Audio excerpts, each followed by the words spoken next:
Hey colonizer. That was Ann Coulter responding to a clip of Dr. Melanie Yazzie discussing how decolonization is the answer to all the problems that settler colonialism put into motion. Liberation struggles and the movements that seek a world of justice, equality, and peace, that seek to dismantle the United States. I hope you seek to dismantle the United States. And if that isn't your politics, okay?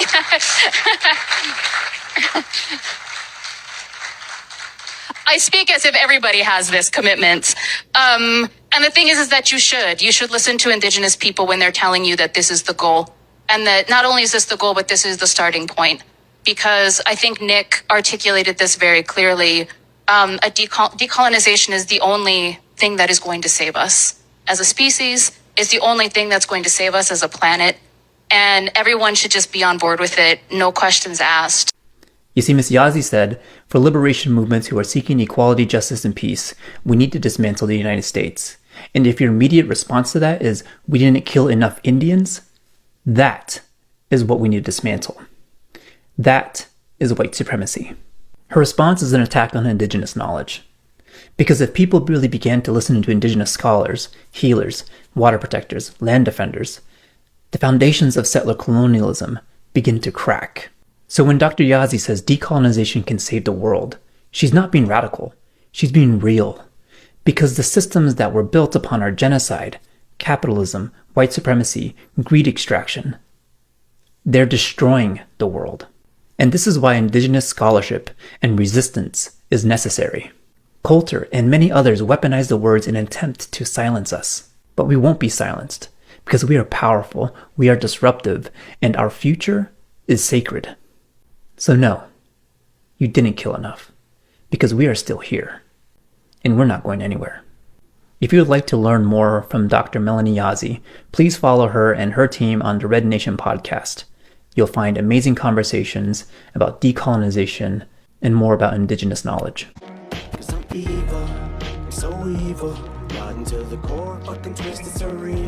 Okay, a few examples of dog whistles, but before I give them to you, I'm going to tell you what a dog whistle is, where it came from, and how long it's been used against Black people and other marginalized communities in this country.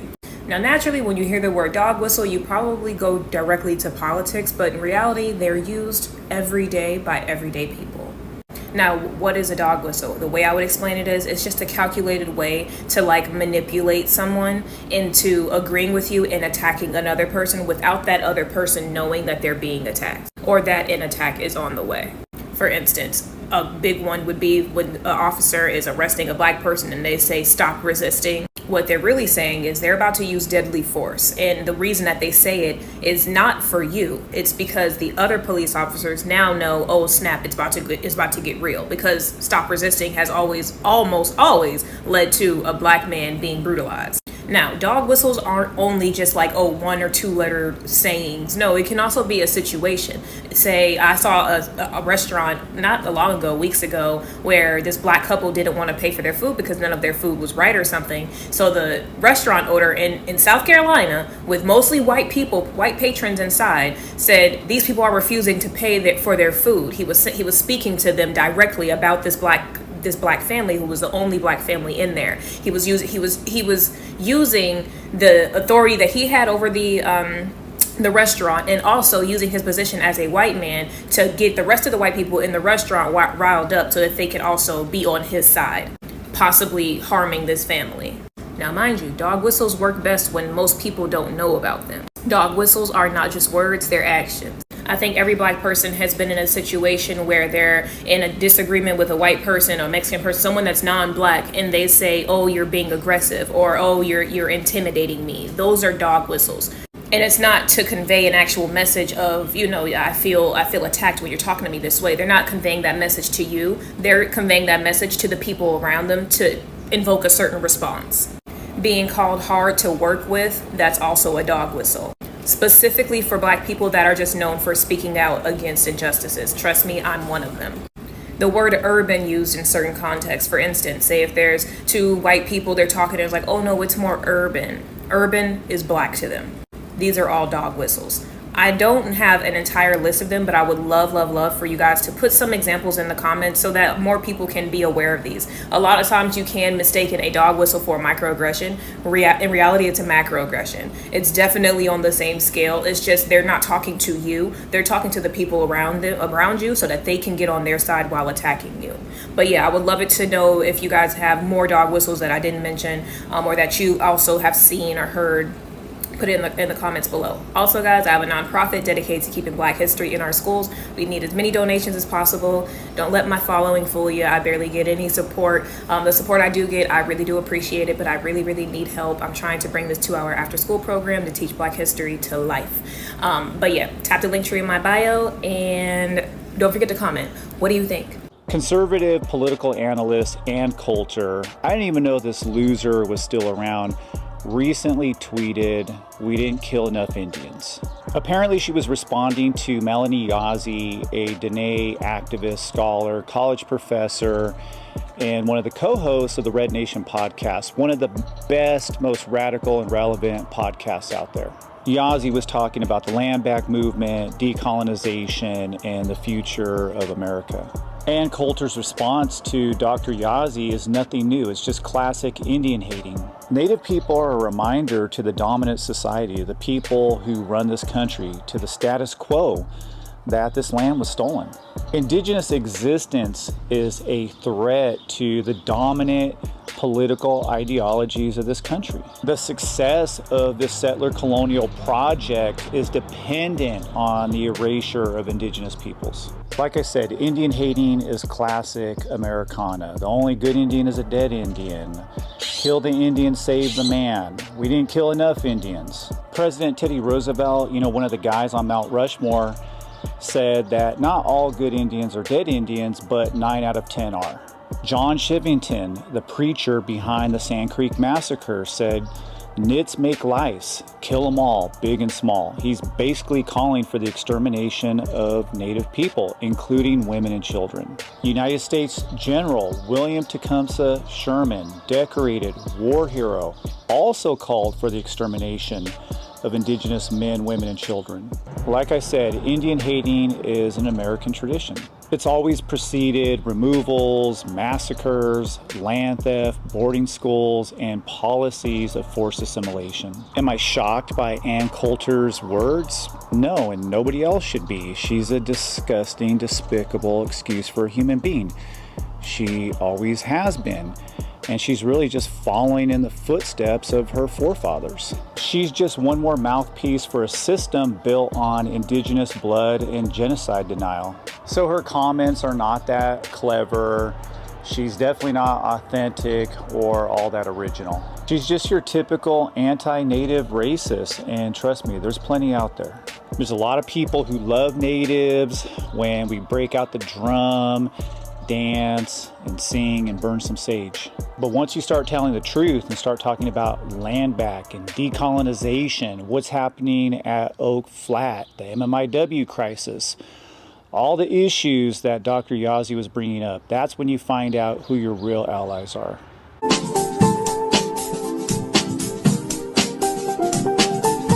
Ann Coulter, if you're here, who's scaring the crows away from our crops?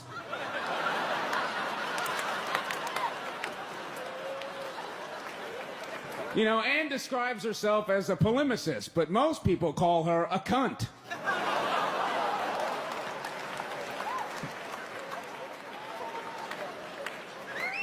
Last year we had Martha Stewart, who sells sheets, and now we have Ann Coulter, who cuts eye holes in them.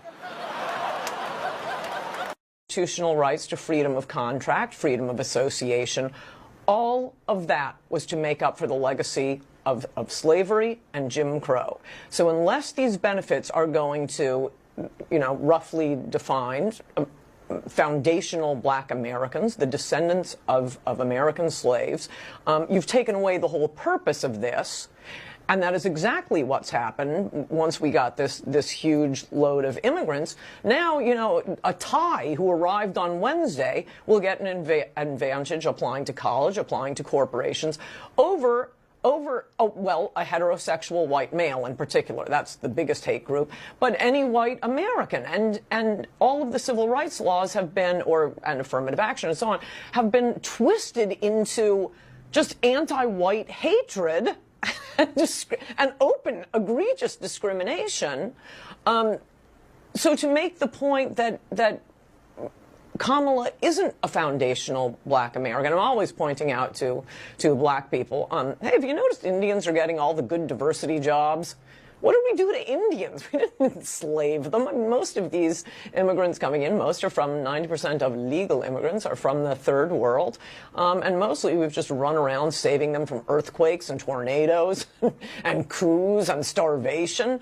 You know, they owe us. We don't owe them.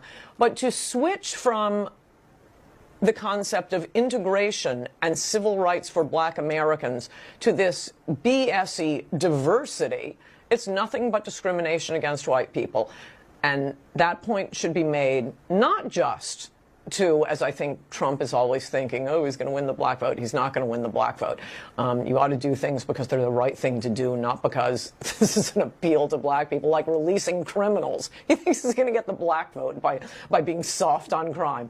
Anyway, not only to point out to black Americans that their history is being stolen by immigrants, but to remind white Americans that this whole diversity thing is just discrimination against them. You still want to vote for the Democrats? It's a trap! It's a trap! It's a trap! It's a trap! After Bacon's Rebellion, racial division was created by codifying racial inequality into what becomes the United States, and the reason why it was done was to perpetually prevent class unity. Discussions in the anti-racism sphere are about addressing racial inequality and working towards healing that racial divide because racial unity is required in order to achieve class unity. People like you want to dismiss race as a distraction because it doesn't affect you. You believe that if only we would stop talking about race, then we can collectively focus on working together towards class unity. The thing is, for European Americans who want class unity, you need to start listening to these discussions and working towards racial unity, because people of the global majority in the United States are not going to be able to work with European Americans towards class unity until European Americans learn to stop harming us. That is about race. It is not a both sides argument, and it does not go both ways. Throughout United States history, European Americans have been upholding systems of oppression that harm people of the global majority. People of the global majority in the United States have never upheld systems of oppression that harm European Americans. So asking us to put race aside to work towards class unity is like asking us to work in a pit of snakes. They might not all be poisonous, but we have no way of knowing which ones are.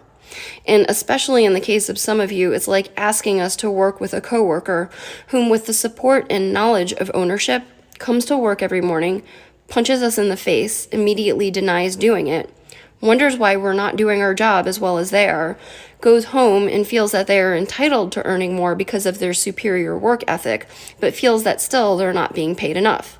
So they come back to work the next day, and around the water cooler they say to everybody, "Man, I'm so tired of how we're all being exploited by ownership. Our wages suck, our benefits suck. What we all need to do is band together and stick it to ownership." Turns around, punches us in the face again, and immediately denies it. And if you're a European American who's thinking, but I'm not racist, I know that I am not one of the poisonous snakes, I know that I am not throwing any punches, rather than asking us to set race aside and to risk our safety to help you, help yourself by removing the poisonous snakes from the pit. You are given proximity to them. You know which ones are poisonous. You are given tools to remove them that don't involve using your bare hands the way that we have to.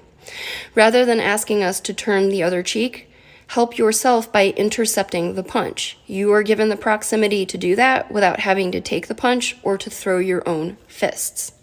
You can help yourself achieve class unity by listening to and learning from these discussions and learning how to uplift and unify by race. Reparations is about addressing racial inequality and healing the racial divide that is required if we are ever going to achieve class unity and live in a society that is anti-exploitation and anti-oppression, as is land back and sovereignty and respect of treaty rights for Native Americans. When we live in a society that collectively wants to acknowledge and redress exploitation of Black Americans and Native Americans, we will already live in a society that is far less exploitative of the rest of us. No, I'm not forgetting about America. The same applies to you. The same applies to America. You're not getting away with anything either. I mean, do you really believe that you got away with the genocide of the Native Americans? Do you really think that you got away with chattel slavery? Do you really think that you got away with the atomic bombs on Hiroshima and Nagasaki? You think you got away with that? Do you really think that you're getting away right now with the genocide in Gaza that you're enabling? Every single thing that you have done, every grotesque injustice that you have committed as a nation is going to fall upon your heads. In fact, it's already happening. Oh, it's an evil nation that tells its people that there's never going to be a reckoning. It's an evil nation that tells their own people that they're above the law, that tells them that they're unaccountable, that tells them that they will never face the consequences of their actions. Allah subhanahu wa ta'ala tells us in Surah Al-Anbiya about the fate of all of those nations who wielded injustice as their weapon and who thought themselves to be immune to accountability. All those nations before who persisted in their crimes until the punishment was upon them. And when the punishment came, they fled, or they tried to flee. And Allah told them, don't flee. Return to your homes, return to your luxuries where you used to live so that you can be questioned. But then when it was too late, when their doom was already sealed, then they cried out, woe to us. Indeed, we were the wrongdoers. You know, I had a post on TikTok the other day, an excerpt from a recent video where I proposed the idea that the American citizens should be allowed to sell their citizenship to foreigners for money. So then they could take that money and escape from the United States and go somewhere else and get out of that country. You know, within minutes, that post had tens of thousands of views, tens of thousands of likes, shares, and comments. And almost all of the comments were from Americans saying that they would sell their citizenship in a heartbeat. And they'd be on the next flight out if they could get out of America. They wouldn't look back. They'd say they'd leave with just the clothes that they had on their back. Because this is fleeing from the punishment that they know is descending on that country. You were warned when you slaughtered the Native Americans of that land and built your empire on their bones. You were warned when you enslaved millions of Africans, stripped them of their humanity and treated them like commodities. You've been warned when you waged wars of conquest, when you funded dictatorships, when you propped up apartheid regimes, when you crushed entire economies to maintain your dominance. You were warned when you supported the occupation of Palestine, when you armed the murderers of children, when you justified genocide and you justified ethnic cleansing as self-defense. For generations, you've played God upon the earth, believing yourselves to be above consequences, believing yourselves to be above judgment, above retribution. You thought that justice was something that you could impose upon others, but never something that could be imposed upon you. And listen, understand, your problems, your wrongs are not mistakes. No one forced you to commit those crimes. You know, no one put a gun to your head and forced you to treat other human beings like livestock. The racial problem in America wasn't an accident. It wasn't a misstep. Do you understand? It was a deliberate, created injustice. You created this problem, and you worked hard to create this problem.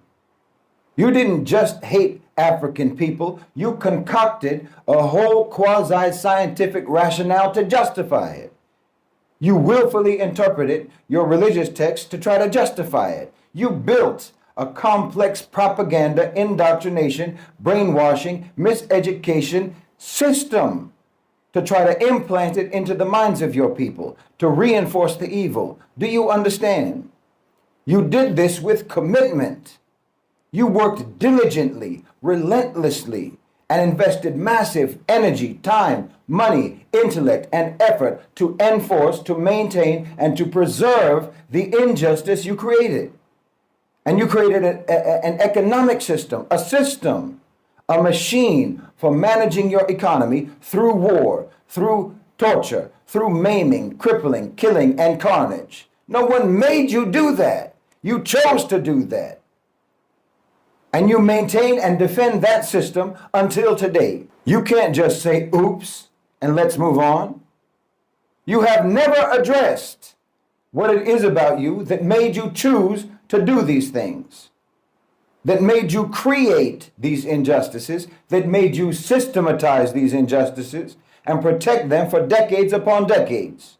It's like a degenerate gambler, addicted to gambling, and he thinks that if he can find some kind of way to pay off his debts, if he can find some way to get his house from being foreclosed, it means he solved his problem. No.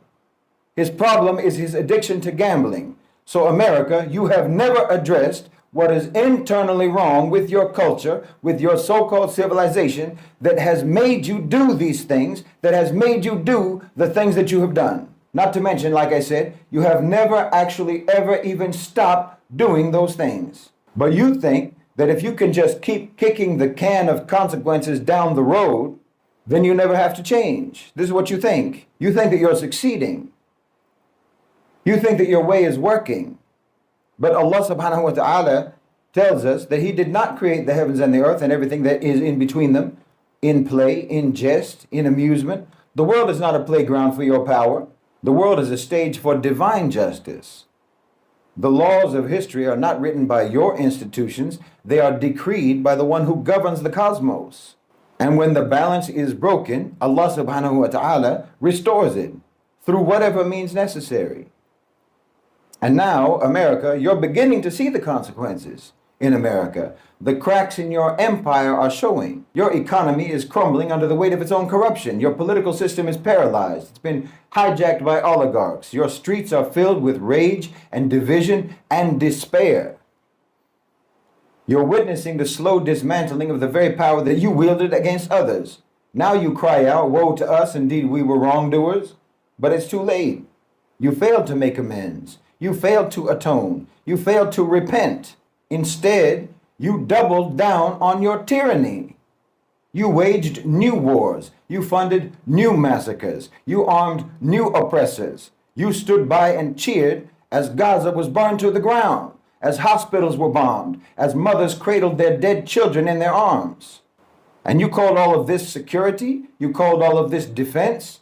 But what it is in reality is the final chapter of your arrogance before the punishment. And now the rebalancing has begun. Allah said we hurl the truth against falsehood and it crushes it, so it vanishes. So woe to you for what you describe. The balance of the world is shifting. The oppressed are rising. The global order that you enforce through lies, through carnage, and through exploitation, it's disintegrating. Your arrogance has sealed your fate.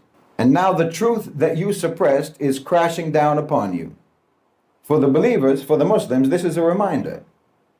The justice of Allah subhanahu wa ta'ala is inevitable. The powerful nations that commit oppression are not invincible. They're not immune. They're just waiting for their reckoning.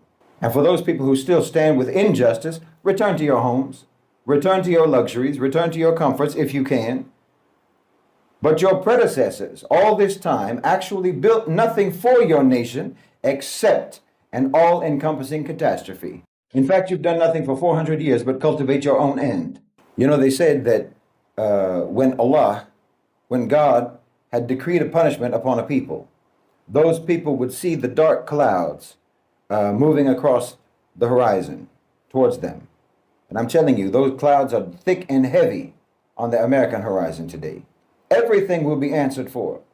Everything. Now, I know full well that there's a large segment of my audience, Westerners, who will object to the whole concept of divine justice. And the irony is that this is your whole problem. This is your whole problem. You have some understanding of moral justice, you have some understanding of legal justice, but you reject the reality of divine justice, and this is exactly why you can never even get those other concepts of justice right. No, I'm never going to make your mistake. I'm never going to make your mistake of analyzing geopolitics in exclusion of what God informs us about reality. Kissinger is not my prophet. George Friedman is not my prophet. Mearsheimer, Jeffrey Sachs, whoever, these are not my prophets. No, you can't exclude the Creator from your analysis of creation if you have any interest in making an accurate assessment or an accurate forecast. When you don't understand the reality of divine justice, well, you will never properly understand moral justice, and you'll never properly understand or apply legal justice, just like the hadith says. You have to interact with legal justice, and you have to interact with moral justice with the knowledge that above everything else is the justice of Allah. And it is perfect and it is inescapable. Your ancestors, your predecessors, your forefathers have put you in this position in the West, in America. They bequeathed to you a culture of permissiveness, a culture of complacency, complacency in the face of injustice. So now your leaders, your oligarchs, your politicians, your elites can continue to imbalance the scales of justice, and you do nothing. They built a culture for you of dishonesty, a culture of materialistic nihilism, a culture of passivity, a culture of moral relativism, a culture of mockery towards even the concept of legal justice, a culture that scoffs at God, a culture of arrogance and violence, a culture that imagines itself to be more enlightened and smarter and more clever than those who came before them and who rose and fell. And you think that you have outwitted the inevitable. But you have never understood anything about reality, in fact. I'm telling you that every nation is on a leash. It's on a leash. They don't rise and fall. They just pull their leash to the limit, and Allah pulls them back. You know, He gives you slack, and He gives you slack, and He gives you slack to see what you will do. If you do wrong, He gives you a chance to repent. He gives you a chance to make amends. But America, you never did that. And now that leash is being retracted, just like it was retracted for Rome. And look at Italy today.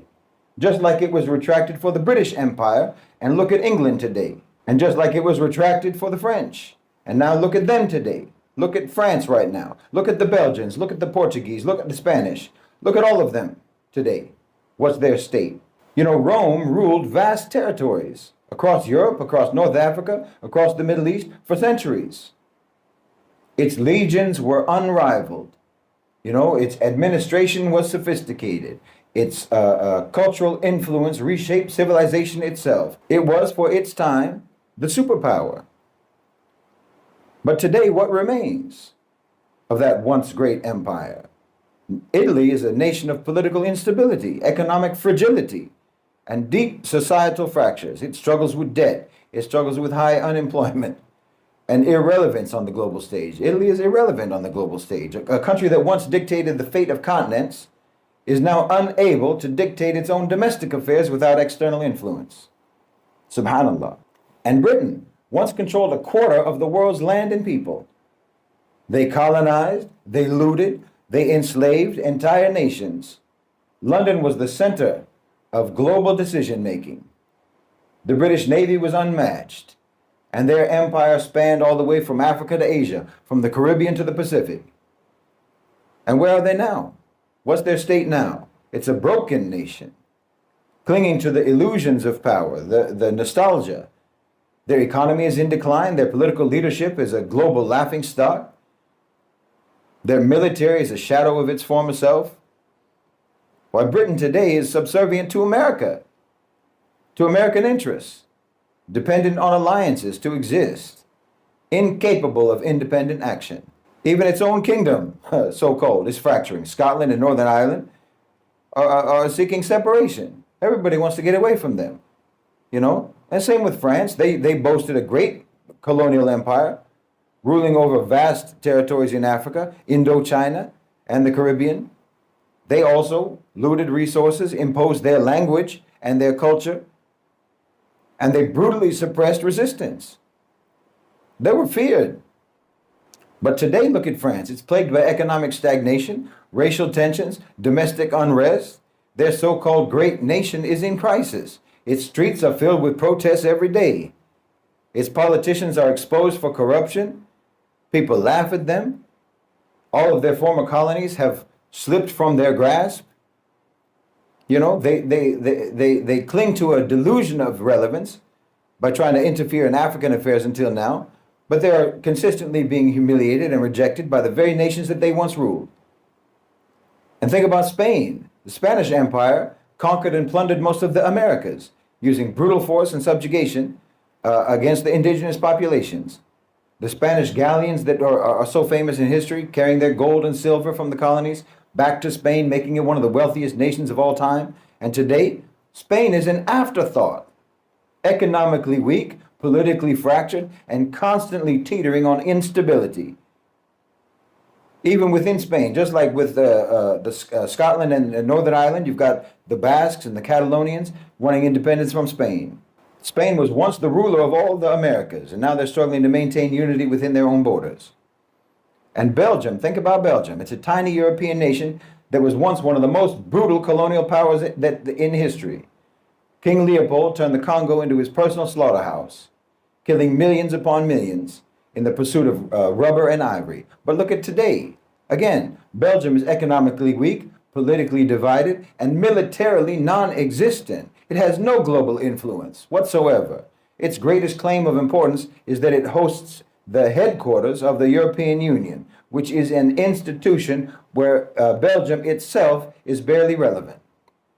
The world only remembers Belgium for its atrocities, not for any lasting power or any lasting leadership. And I mentioned Portugal. That was one of the first European colonial powers, ruling over Brazil and Angola and Mozambique and parts of India and parts of Asia. They were in Indonesia.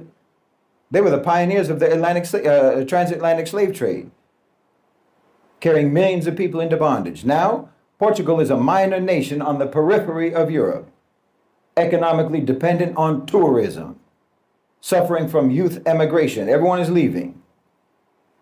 They barely maintain any relevance in even European affairs, much less global affairs. Their past glory is nothing today. There's nothing left of it. Every one of those nations once thought themselves to be untouchable. They thought that their power was eternal. But Allah subhanahu wa ta'ala does not allow tyranny to last forever. And whoever forgets this fact is doomed to just become a proof of this fact. And this has to factor into your analysis. This has to factor into your commentary. It has to factor into your understanding of what's happening in geopolitics today.